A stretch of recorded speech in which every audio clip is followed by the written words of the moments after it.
ubwo data na mama bazandeka Uwiteka azandarura rate. Ubwo data na mama batazampa 8 Uwiteka azahumwa. Ubwo data na mama batazanyishyura amashuri Uwiteka azayanyishyurira. Ubwo data na mama batazagira icyo bamarira Uwiteka azakimarira. Ubwo abaturanyi batazagira icyo bamarira Uwiteka azakimarira. Haleluya! Iyo Mana yacu twasanze irimo byose, nta muntu ugomba kwituvanaho. Twasanze muri Yesu harimo byose. Ijambo ratubwira ngo numara kubaka amazu na za robine n'iki na za lavabo n'ibiki byose birimo, ntuzirate. Ugasanga umuntu afite ikizu kingana kuriya, nta n'icyumba cy'amasengesho kiba mu nzu ye, yarabaga ku gasozi. Hari n'abo leta yakuye ahantu muri ntuye nabi, none barazamutse ntibashobora no gutanga n'ubuhamya ko bigeze kugira gutura habi. Abantu muri iki gihe ntibashaka kuvuga ko Imana yabahinduriye. Wari uzi ko hari n'abari barabuze abagabo? Wari uzi ko kubona umugabo nabyo bitoroshye? Urabizi? None ubu ngubu Imana yaramuguhaye, uri kumutera imigeri ngatara ko cyera wari umaze kubona urusaza. Abandi babuze abagore beza, wowe utangiye kubona yarahindutse, utangiye kujya umutera imigeri. Byose Imana irayibona, izagutimbura shaho umunsi umwe. Ibintu bivange ucanganyikirwe, igisubizo kibe kujya mu kagozi. Shitani akubwira ngo ariko wari uzi ko ibintu byakwihutishiriza ariko bawe ukibonye kiriya giti, genda ujye Nyabugogo ushaka umugozi mwiza. Nibyo bisubizo bya Satani. Ahemba nabi. Satani nta kindi cyamuzanye ni ukwiba, kwica no gusahura. Haleluya. Haleluya. Tugiye kuganira amagambo y'Imana yanshyize ku mutima. Uyu munsi ntabwo turi butinde kubera mfite umwanya utari munini, ariko maze gutekereza kuza hano, umwuka yashyizemo amagambo avuga ngo iyo utibuka aho uvuye ntabwo umenya aho ujya. Iyo utibuka aho uvuye ntabwo umenya aho ujya. Ntukibagirwe Imana yaguhinduriye ubuzima ngo uyiture kwisayisha mu byaha. Reka dusome ijambo ry'Imana, turarisoma tugenda dusobanura, ndasoza duhita dusengera abashaka kwakira Yesu Kristo nk'umwami n'umukiza. Turasoma ijambo ry'Imana mu gitabo cyo gutegeka kwa kabiri, ibice 8, turahera ku murongo wa mbere uje kuri 20. Ndasoma ngenda sobanura, ndaza kugeza kuri 20 twashoje dusenga. Impamvu iri jambo rindimo muri no minsi, hari ibintu maze iminsi mbona ku mbuga nkoranyambaga bikambabaza, ariko bibabaje n'Imana. Iyo twibutse Abanyarwanda, iyo twibuka ahantu Imana yadukuye 94, muribuka mwese bari muri iki gihugu, umuntu wese yaravuga ngo Mana nimbona ndamutse ndokotse mbashije kubaho, nkongera kubona mu maso hawe cyangwa se abavandimwe, nzagukorera. Ariko siko bimeze muri iki gihe. Abantu bamaze kwibagirwa, ndetse batangiye gukora ibyangwa n'amaso y'Uwiteka, aho abantu usanga ubu batangiye gukora ibyaha birenze ukwemera, aho abagabo batangiye kujya biyita abagore, aho abagore batangiye kujya biyita abagabo. Turagira ngo dutangarize abantu ko ibyo Imana ibirambiwe. Imana irambiwe umurengwe, Imana irambiwe agasuzuguro k'abantu. Iyo abantu babikora gutyo bakabona abantu baracegetse, Imana yo ntabwo izaceceka. Niyo mpamvu rero tugomba kubwira abantu ko Imana yacu uko yari iri na n'uyu munsi niko iri, kandi niko izahora biteka ryose. Ntizigera yivuguruza, icyo yavuze no kugikora izagikora, nta nubwo izigera iruhanya n'abantu. Niyo mpamvu rero Imana yacu tudakwiye kuyitura, kuyikorera ibyaha. Ngo Imana yakurinze ukageza uyu munsi ugatangira kujya ukora ibyaha byangwa n'amaso yayo. Reka dusome ijambo ry'Imana. Haravuga ngo Mose abihanangiriza. Ijambo kwihanangiriza, mu yandi magambo, Imana iri kwihanangiriza abantu. Iyo umuntu akubwiye ngo ndakwihanangirije, abaguhaye gasopo, abakubwiye ngo witonde, ibyo ngibyo ubivemo. Anakwibutsa, anakubwira ngo wibuke ko jye nawe twigeze kubana, unsaba ibi n'ibi nkabigukorera, kandi ndakubwira ngo ibi ntuzabikore, urabinyemerera. Imana ikavuga ngo ibyo nubirengaho uzabona ibizakubaho. Imana yacu rero ntabwo inegurizwa izuru. Ibyo umuntu abiba nibyo asarura. Ntabwo tuzigera twemera ubutinganyi, ntituzigera twemera ubusambanyi, ntituzabwemera nubwo abantu babushyigikira. Twebwe abakristo, twebwe abana b'Imana bajya mu ijuru, tuzashyigikira umugabo n'umugore. Umugabo ku mugabo ntituzigera tumwemera, umugore ku mugabo ntituzigera tumwemera.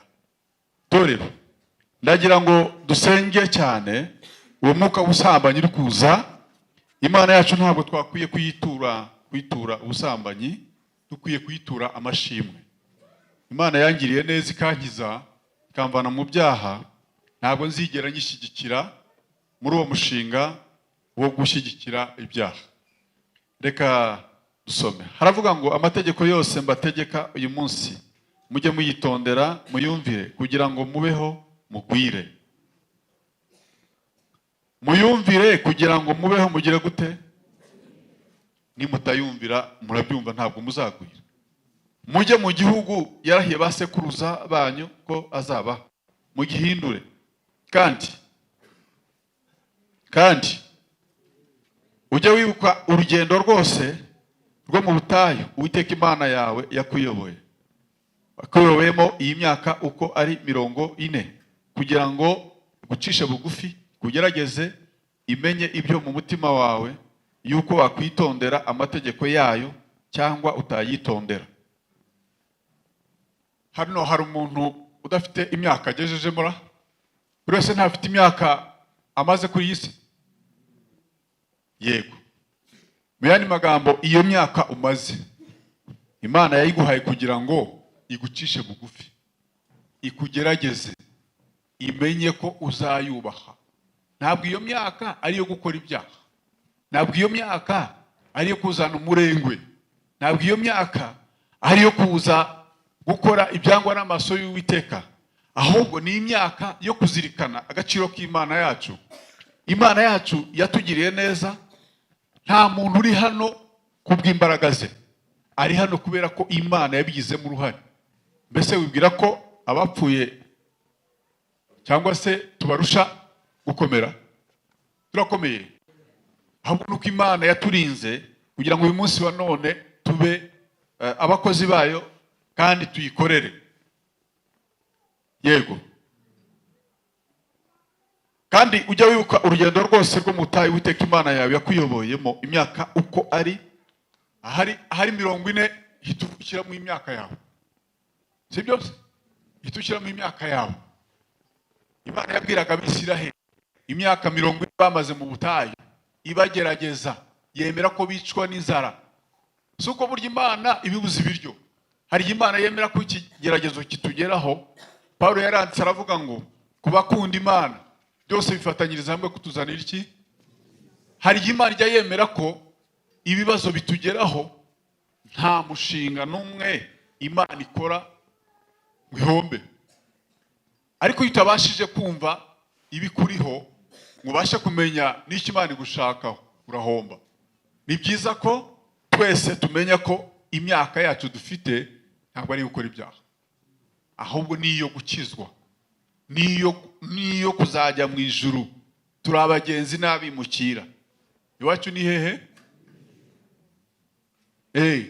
Hari amadini amwe ajya yigisha ngo twebwe ngo iwacu ngo ni mu isi, ndetse ngo n'aya mazu ngo bazayasigarana. Baribeshya cyane. Iwacu ni hehe? Yego. Hanyuma arakomeza aravuga ngo kugira ngo igucishe bugufi, ikugerageze, imenye ibyo mu mutima wawe, yuko wakwitondera amategeko yayo cyangwa utayitondera. Iyo myaka niyo kwitondera amategeko y'Imana, niyo kubaha Imana, siyo gukora ibyaha, siyo gusinda, siyo gusambana. Bigeze n'ubwo abantu batakirarikirana nabo ubwabo, basigaye bakora n'imashini basambanya, basigaye barenze n'amatungo ntibakiyasambanya, basigaye bakora ibintu biteye isesemi. Ibyo byose Imana irabibona, ariko buri wese azahembwa bijyanye n'ibyo yakoze. Nuko yagucishije bugufi, ikundira ko wicwa n'inzara, ikugaburira manu wari utazi n'abasekuruza banyu batigeze kumenya. Ndagira ngo mbabwire ngo mu rugo rumwe rw'umukongomani, hari igihe najyaga mu ishuri maze gatatu ntarya, ninjira mu ishuri simbashe no kubona ku kibaho kubera inzara. Burya iyo umuntu ashonje aranahuma, ntabwo abona. Abantu bamaze kwibagirwa inzara, abantu ntibakibuka ukuntu inzara yigeze kubarya, none bari kwitura Imana iki? Imirengwe, ibyaha, kuyikorera ibyo bashaka.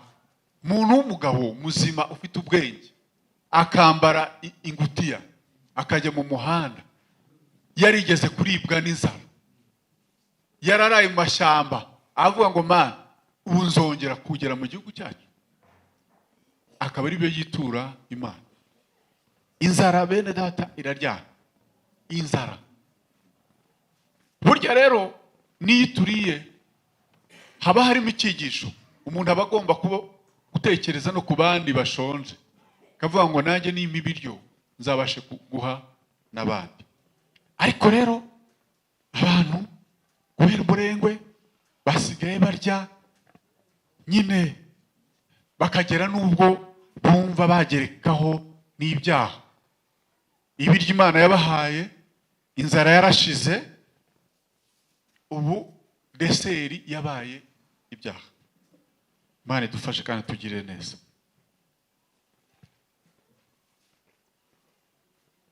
Kugira ngo kumenyeshe yuko umuntu adatungwa n'umutsima gusa, ahubwo yuko amagambo yose ava mu kanwa k'Uwiteka ariyo amutunga.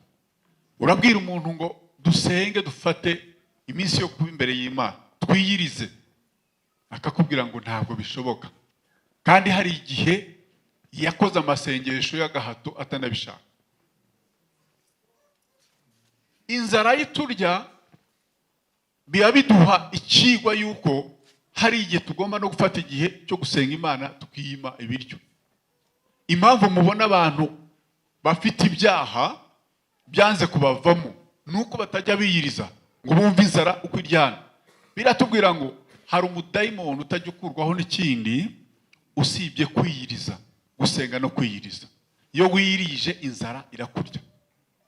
Umukristo urya ku itariki ya mbere kugeza kuri 30, uwo apfuye ahagaze. Niyo mpamvu yageze mu rusengero abandi baririmba ibyo abandi babona basibye abona, baca umugara akajya avuga ngo dore ngo ariko kiriya kigabura ngo buriya ngo hari ubwenge kigira. Kubera iki? Ari mu yindi si, abandi bari mu yindi si.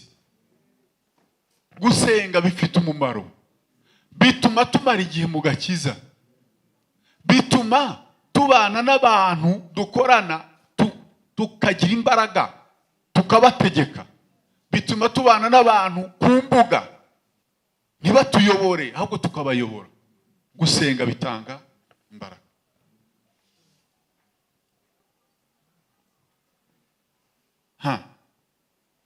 Imyenda yawe ntiyagusaziraga. Muribuka ko hari igihe umuntu yajyaga amesa agakenda nijoro akakanika ku rusika? Ntumbaze ukuntu Imana yabigenzaga bugacya kumye. Hari abo byabayeho, nanjye byambayeho. Abo byabayeho muzamure turebe, nta nubwo barega bakibyemera.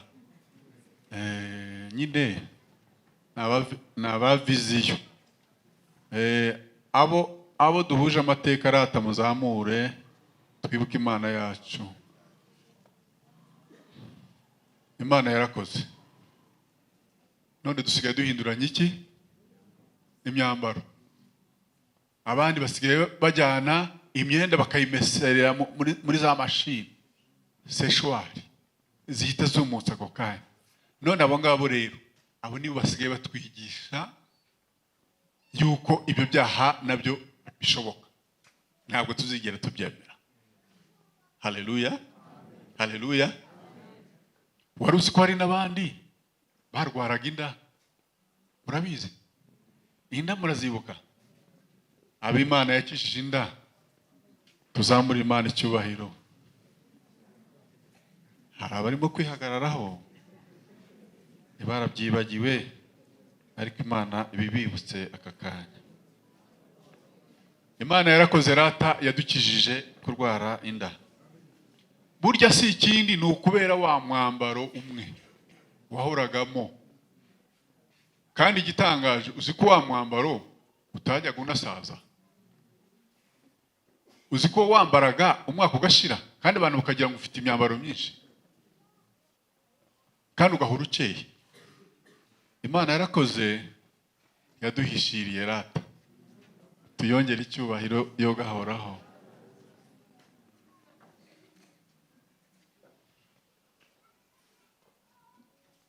Noneho rero, abo rero Imana yagiriye neza, ntibahaye nk'akarimo se, ntibazamuye mu ntera.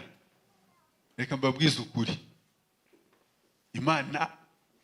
Imana nizamura abarokore mu nzego zifata ibyemezo, badufatira ibyemezo bitarimbura iki gihugu. Ibyo mvuze murabyumvise? Turambiwe no gufatirwa ibyemezo biganisha igihugu habi, biganisha igihugu mu mivumo.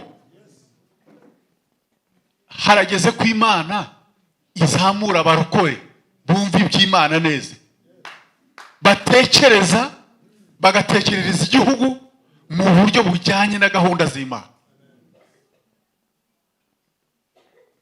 Njye mperutse kubabara, nandikiye umuntu ndamubwira nti ibi bintu tubona ni ibiki, mutumariye iki aho ngaho muri? Kandi uwo nguwo twari kumwe ahita yibagirwa aho Imana yamukuye. Ngo urabyumva. Nambwiye ndi murakoze cyane. Iyo murakoze yanjye cyane yari yuzuyemo agahinda. Bari batuvuganire bakajya gushyigikira amafuti. Torero, dusenga Imana natwe itwibuke, itugeze mu nzego natwe dutangamo ibitekerezo byubaka igihugu. Ntabwo dushyigikiye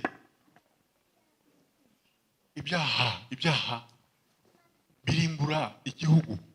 Ibyaha bituma abantu badatekana. Imana nibikugiriye neza ukagera mu rwego runaka, rufata ibyemezo. Jya wibuka ko Imana ariyo yakuzamuye, uyivugire, uyikorere. Wibwira ko se iyakuzamuye hari aho yagiye, ishatse ntiyakumanura? Ntiyakumanura. Reka mbabwize ukuri, njyewe kuva yampamagara, urwego rwose rwa mbere nagezemo narayivugiye, na n'uyu munsi ndacyayivugira, nzayivugira kugeza umwuka wanjye ushizemo. Akanwa n'akanjye. Hariho tugasangiye, nzasiba kugutuka, ariko kuvuga Imana n'ibyo yanga nzabivuga. Ubyemere sinzakubazwa, ubyange sinzakubazwa, ariko jewe nzavuga iby'Imana yategetse. Ngo umuntu Imana iramuzamuye, ngo ntabwo akiza mu rusengero, ngo warakomeye, ngo wabaye umuyobozi, ngo ntabwo ukiza mu rusengero, ngo ntukiza mu masengesho. Uzi kwigutumura ugasigara wibuka nta handi bene so bari, ikaguhindura fake, ukibagirana.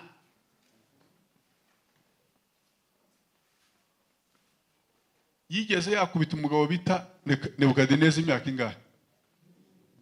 10. Nimujya musoma Bibiliya. Ingahe?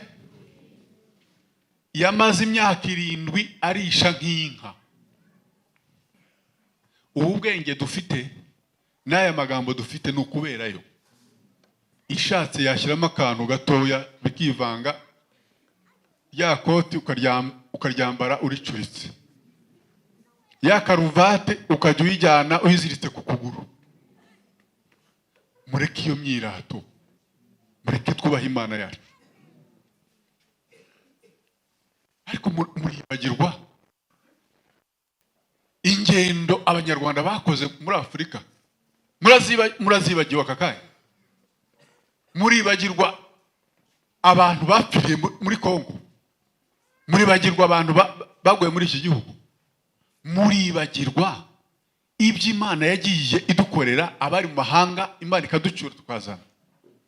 None ubu ngubu kubera ko ibintu bimaze gutengamara, dutangire twemeze ibyaha ko byemewe, ko tugomba kubikora. Torero, ntimuzashyigikira ibyaha, ntimuzakora ibyaha, muzakomeze mwubahe Imana yacu.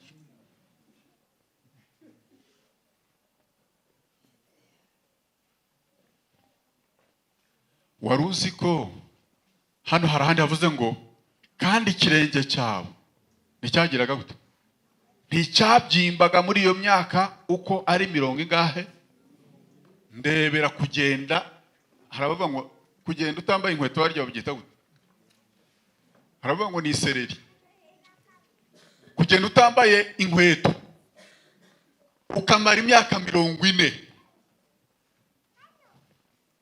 Mwari muzi ko hari umuntu wavutse akageza no ku myaka 10 atarambara n'inkweto? Nibyo cyangwa sibyo? Nibyo cyangwa sibyo? Atarigeze abona na kamambiri na boda, ariko ikirenge cye ntikigire gute? Ntikigire gute? Ongeraho rero uwagendaga noneho bimeze gute? Bya bintu murabyibuka? Porogaramu udutsinzino ariko twabaye tagisi. Udutsinzino ariko tagisi. Kubera iki? Iyo myaka umaze ikirenge cyawe nticyabyimbye. Ugenda utarabona urukweto, ntunakandagire n'ihwa. Imana ikakurinda kugeza igihe uzabonera iki? None ubu ngubu urukweto urahinduranya na za congo n'utundi tumeze ukuntu. warangiza iby'Imana ukabigira fake, ukabigira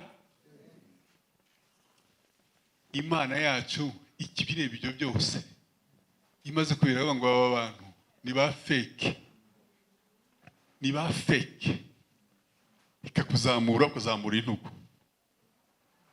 Papa ishati irazikubita zigahita zigwa.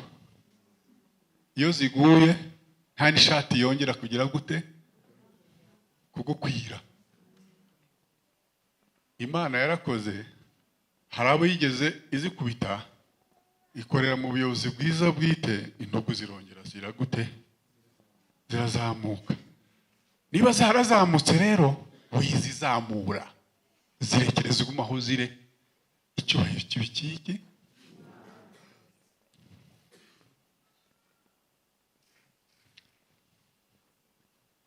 Emeza umutima wawe yuko Uwiteka Imana yawe iguhanisha ibihano nk'uko umuntu ahana umwana we. Nutemera ko Imana ihana, nutemera ko Imana yaguhannye ngo uce bugufi uyisaba imbabazi, ntuzigera ubabarirwa. Dufite abakristo batajya bemera guhanwa, turafite n'umupasiteri kamukubita akanyafu bati sinshobora guhanwa. Iyo utemeye guhanwa ubwo ni burundu y'umwihariko. Imana irahana, Imana irahana. Bibiliya narayisomye irambwira ngo ibyo urabikora ukagira ngo ko ndi mugenzi, ariko umenye ku munsi umwe nzabitondekanya imbere yawe, hasigaye murebane. Burya nubikora none ukagira ngo ukabona utashya amahoro, ntuzagire ngo niko bizahora, ntuzagire ngo niko. Hari aho nasomye irambwira ngo iyo yamaze kubona ko ufite umurengwe, ngo uzi ko igigabanya na rasiyo. Imana iyo yabonye ufite umurengwe igigabanya na rasiyo, kawunga ikabura, umuceri ukabura, aho wakuraga amafaranga bikabura, ukajya usigara uvuga ngo buriya ngo banteje inyatsi bande, ari wowe wagize gute? Kwisuzuma ukareba aho bigize gute. Rimwe na rimwe ugatangira ukajya gushaka abapfumu. Abapfumu se bakumarira iki? Imana yafunze, Imana yafunze, ntawagira gute, ntawakwibuka. Kandi yafunguye, ntawagira gute. Jya wemera guhanwa, uce bugufi, usaba imbabazi, umenye aho ibintu byapfiriye. Kandi urahazi. Biratubwira ngo nugira umwete wo kumvira Uwiteka Imana yawe, imigisha ikurikira izahita iza. Imigisha ikurikira izagira gute? Mu mudugudu bazabimenya ko byaciyemo, ku kazi bazabimenya ko byaciyemo, promosiyo zizaboneka, uzazamurwa mu ntera. Ariko nutumvira Uwiteka Imana izafunga. Kuko Uwiteka Imana yawe ikujyana mu gihugu cyiza kirimo imigezi n'amasoko n'ibidendezi birebire, bitembera bidudubiriza mu bikombe no mu misozi. Ni igihugu cy'ingano na sayiri n'imidugudu n'imitini n'amakomamanga. Ni igihugu cy'imyelayo n'ubuki. Ni igihugu uzariramo ibyo kurya ntibibure. Ntuzagire gute? Ntuzagire icyo ugikeneramo. Ni igihugu cy'amabuye y'ibyuma n'icy'imisozi wacukuramo imiringa. Uzarya uzishimira Uwiteka Imana yawe igihugu cyiza yaguhaye. Mbese ubu twese tumenye igihugu, tubashije kumenya igihugu twajyamo, umuntu atabyukira Nyabugogo,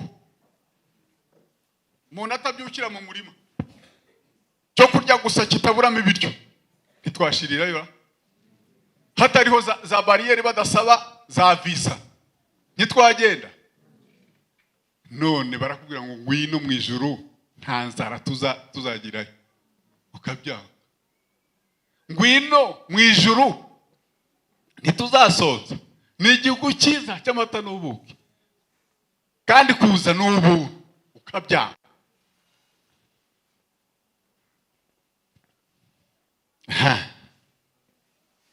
Uzarya uhage, uzashimira Uwiteka Imana yawe igihugu cyiza yaguhaye.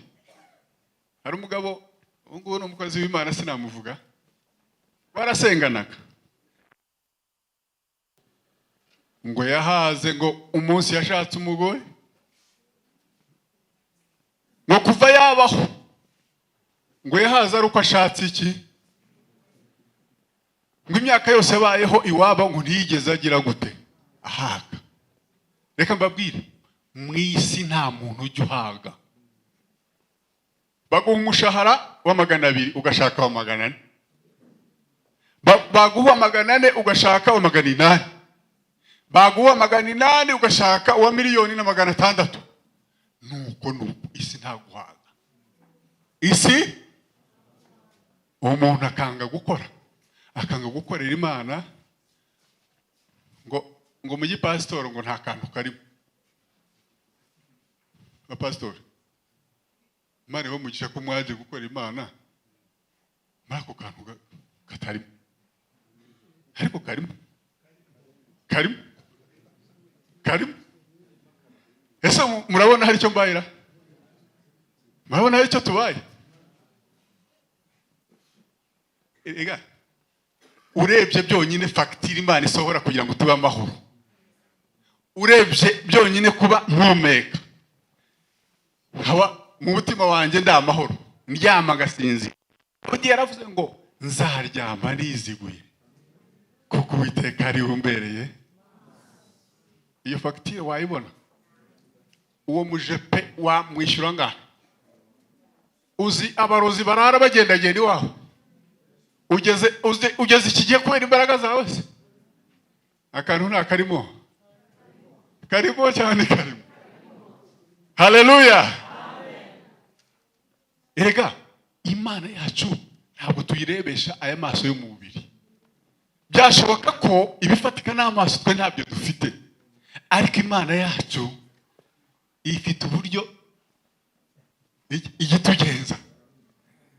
Mwigeze mwajya kubanya abagize amahirwe kujya ku banyogokuru, agasonga ubugari agaha abana be, yarangiza mwuzukuru we ku ruhande akamuha ubugari bwo ku mwuko. Murabyibutse? Imana yari ukuntu igira gutya ati, mwana wanjye n'ubundi niwe njya nitumira arata ngaho, batararya wowe banza ugira gute. Ese mwayihaye amashyi ko muri kwihima? Ubugari bwo ku mwuko bujya buribwa n'umwana wubaha. Abakozi b'Imana, Imana ifite ukuntu igitugenza. Pawulo yanditse aravuga ngo hamwe n'ibitugerageza Imana izagira gute, izaducira iki? Ku kazi byanga ukarara mu ishyamba ubwira Imana ati, Imana wabibonye ko bangambaniye, ikakubwira ngo mwana wanjye bihorere mfite uko nzabigenza. Wajya muri kasho ikagusanga no muri kasho, ikakubwira ngo mwana wanjye nciye akanzu urataye. Imana yacu ni nziza, Imana yacu irakomeye. Imana igivuguruza abakomeye bari bazi ko ibintu byarangiye. Reka mbabaze, 94 mwari muzi ko iki gihugu kizongera kuba igihugu? mwumvaga bishoboka? Ariko Imana yagize gutya akantu. Bya bifaro byose ni iki? Bakadogo barabirukanga. Imana yacu irakomeye. Mureke tuyikorere. Mureke gukora ibyaha. Imana yacu twe kwibagirwa ibyo Imana yakoze. 12 avuga ngo numara kurya ukagira gute? Ukamara kubaka amazu meza. Ukagira gute? Ukagira gute? Muzi ko abantu twari dufite bakomeye ari abari bafite za nyakatsi. Hari abana batazi za nyakatsi bavutse nyine ku ngoma ya Kristo. Muzi ko umuntu wari ufite inzu ya nyakatsi ari wari ukomeye. Hariho n'abandi batari bagize gute? Bazifite. None ubu turakanda ku nkuta bikemera. Amazi mu rugo abantu batakijya no mu kabande. Abakijyayo namwe ibyiza biri. Ariko nawe nimara kugeraho ntuzibagirwe rata. Ubu urimo uravuga uti njye mbibonye Mana yanjye. Ngo ariko fagitire yanjye ngo fagitire. Ugahita wibagirwa. Mureke twubahe Imana yacu. Twubahe Imana yacu. Numara kurya ugahaga. Ukamara kubaka amazu meza. Ukayabamo. Inka zawe n'imikumbi yawe, n'ifeza zawe, n'izahabu zawe, n'ibyo ufite byose bikaba bigwiriye. Uzirinde umutima wawe kwishyira hejuru ngo wibagirwe Uwiteka Imana yawe yagukuye mu gihugu cya Egiputa mu nzu y'uburetwa. Ariko ubu nakwibagirwa ko no kwiga byari byarananiye. Ubu nakwibagirwa ko na minervari byari byaranze.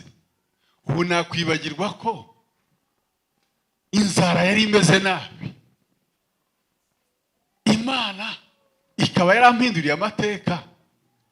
Nkaba narize, nkarangiza, nkabona akazi keza, ikangira uwo kubahwa ntari nkwiye kubahwa. Narangiza nkayitura gukora ibyaha. Mana ntizemere ko bimbaho. None nanjye ndi mu nzu. Nanjye mfite inzu yanjye. Kandi inzu mfite hanjye ntugira ngo ni inzu wavuga ngo si inzu.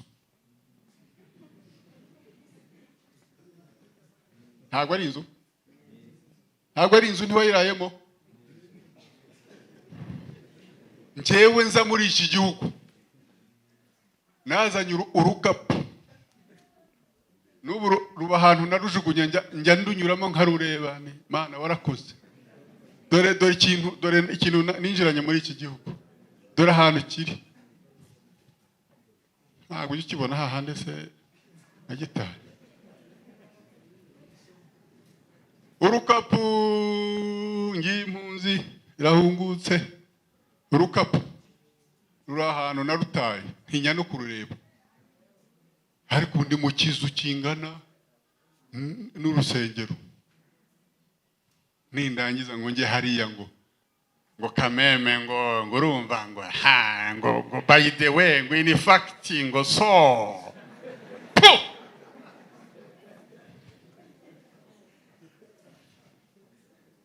so ni biki subu. Navuze nti Mana ni warakoze wampinduriye amateka. Dawidi arandika muri bya bice 27:10.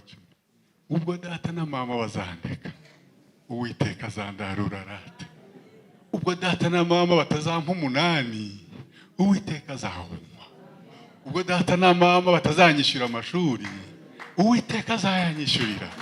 Ubwo data na mama batazagira icyo bamarira Uwiteka azakimarira. Ubwo abaturanyi batazagira icyo bamarira Uwiteka azakimarira. Haleluya! Iyo Mana yacu twasanze irimo byose. Nta muntu ugomba kwituvanaho. Twasanze muri Yesu harimo byose. ijambo ratubwira ngo numara kubaka amazu na za robine n'iki na za lavabo n'ibiki byose birimo, ntuzirate. Ugasanga umuntu afite ikizu kingana kuriya, nta n'icyumba cy'amasengesho kiba mu nzu ye. Yarabaga ku gasozi. Hari n'abo leta yakuye ahantu muri ntuye nabi, none barazamutse ntibashobora no gutanga n'ubuhamya ko bigeze kugira gutura habi. Abantu muri iki gihe ntibashaka kuvuga ko Imana yabahinduriye ubuzima.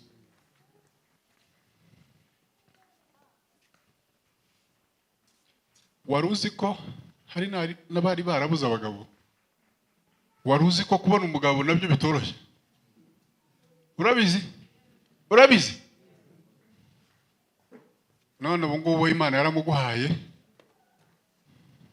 uri kumutera imigeri ngatarakwa cyera, bari umaze kubona urusaza. Abandi babuze abagore beza, wowe utangiye kubona yarahindutse, utangiye kujya umutera imigeri. Byose Imana irabibona. Izagutimbura shaho umunsi umwe. Ibintu bivange ucanganyikirwe, igisubizo kibe kujya mu kagozi.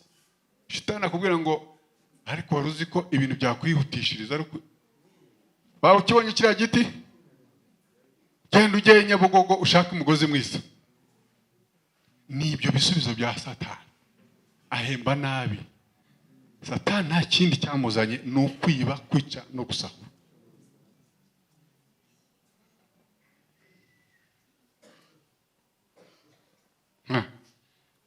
Uzirinde mutima wawe we kwishyira hejuru ngo wibagirwe Uwiteka Imana yawe yagukuye mu gihugu cya Egiputa, mu nzu y'uburetwa.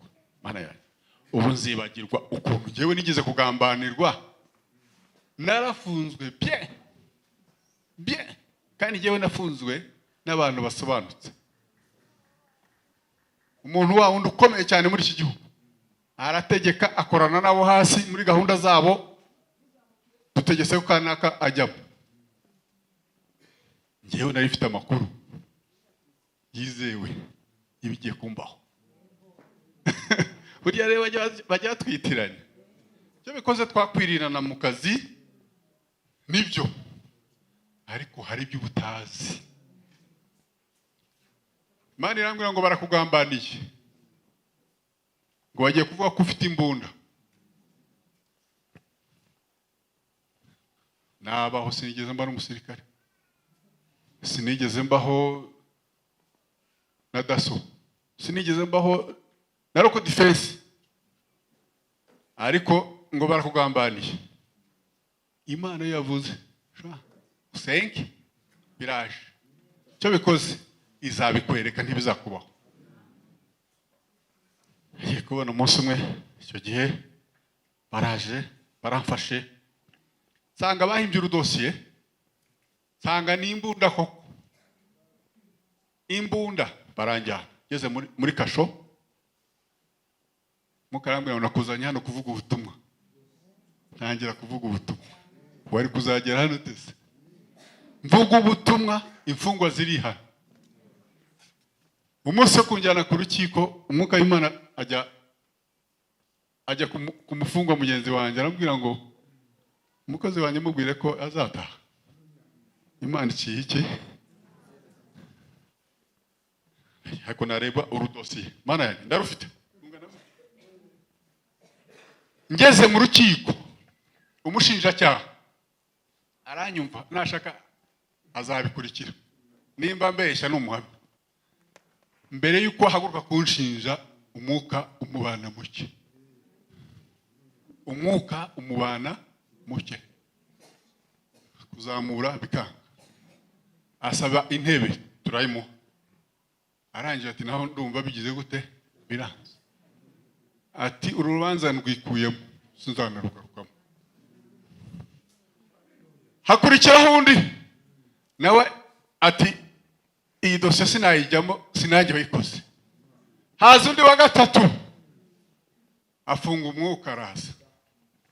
Ahageze Imana, njyewe ihita inyereka ikinyoma cyabo ahantu cyari gihereye muri iyo dosiye. Ahantu hamwe gusa yari dose ifite nka page igihumbi ngiraho. Sanga hari ahantu bagobetsemo ikinyoma cyabo nkigwaho. Mukahita mbwira ati naha ruzingiye. Ni icyo cyonyine nivugiye. Bakimubajije abura igisubizo. Kuki ati urukiko rusanze uyu mugabo ari umwere. Nta mpamvu yo kumufunga.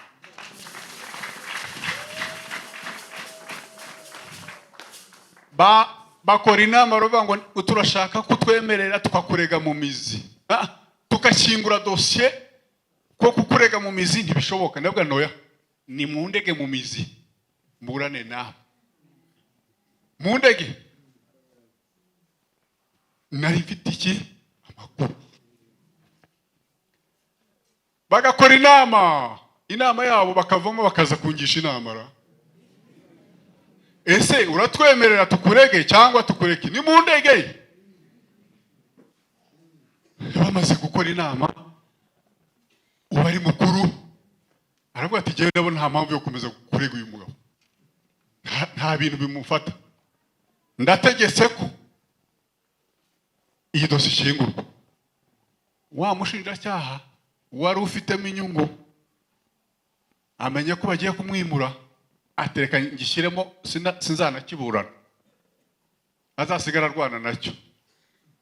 Bamenya ko yayiregeye batabishakaga, batanakikuyemo. Tujya imbere y'umucamanza, tuhageze bakorwa n'isoni. Ndataha da ndi umwere n'uyu munsi ndebe ko Imana yarambwiye ngo ntuzigera wambara roza. Roza murayizi? Imana yarambwiye ngo barakugambani ariko ndirahiriye ntuzambara iki. None Imana yankijije amaboko y'abantu mbyibagirwe. Nibagirwe ukuntu umugore wanjye yaragiye guhangayika n'abana banjye. Seri urabyibutse?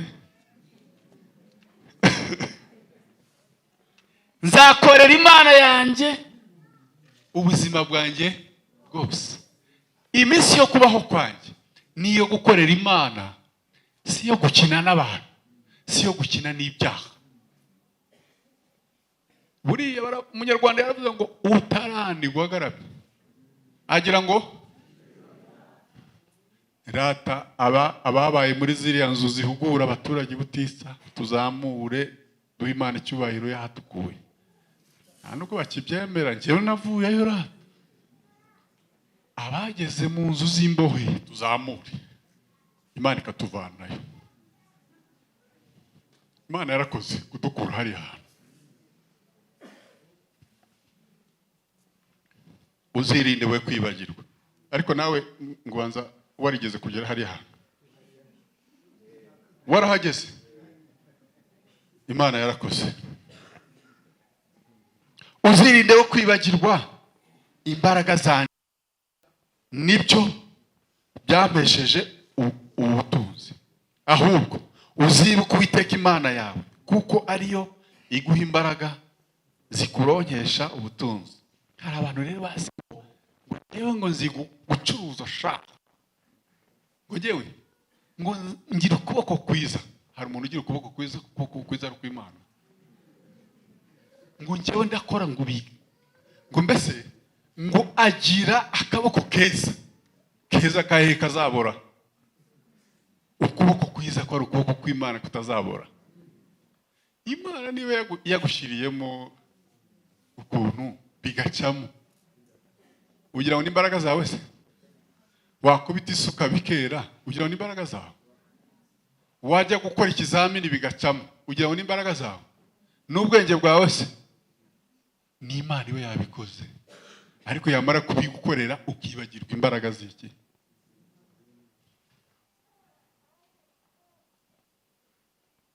Niwibagirwa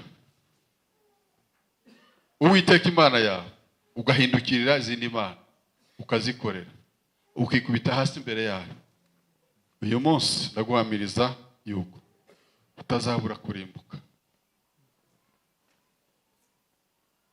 Nta mahanga Uwiteka arimbura imbere yanyu, niko muzarimbuka ko muzaba mutumbiye Uwiteka Imana yanyu. Reka mbabwire, iyo uduhaye agaciro aho Imana yagukuye, nayo ntabwo iha agaciro aho ishaka kugeza. Imana ishaka ko tuzirikana ineza yayo, igashaka ko twibuka ibyo yadukoreye.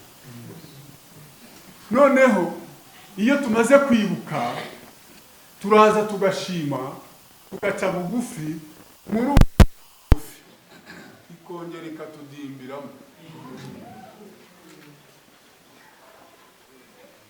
Ndashimira Imana yahaye mwene data Simon Kabera promotion.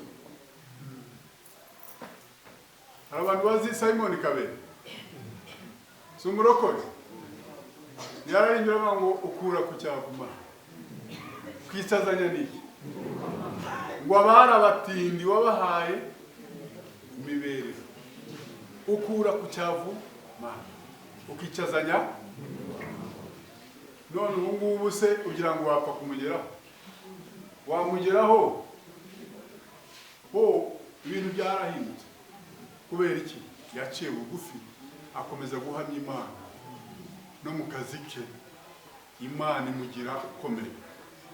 Tugiye gusenga Imana. Birashoboka ko wibagiwe aho Imana ari, akaba ari byo bituma ukomeza kugenda ushayisha. Ukwiye kumenya ko Imana yacu, iyo myaka yadutije iyo kwikorera, iyo Mana yacu imyaka yaduhaye si yo gusayisha, niyo gutanga imitima yacu Imana ikabasha kuyitegeka. Ubuzima bwacu n'imibereho yacu bikagengwa n'Imana. Imana yacu akaba ariyo dutunga amanywa na nijoro. Mwene data, ndagira ngo usabe uhaguruke aho uri, ubwire Imana ngo Mana, nari naribagiwe, ndibutse cya gihe hano hantu navuga ngo Imana, nimbona iri joro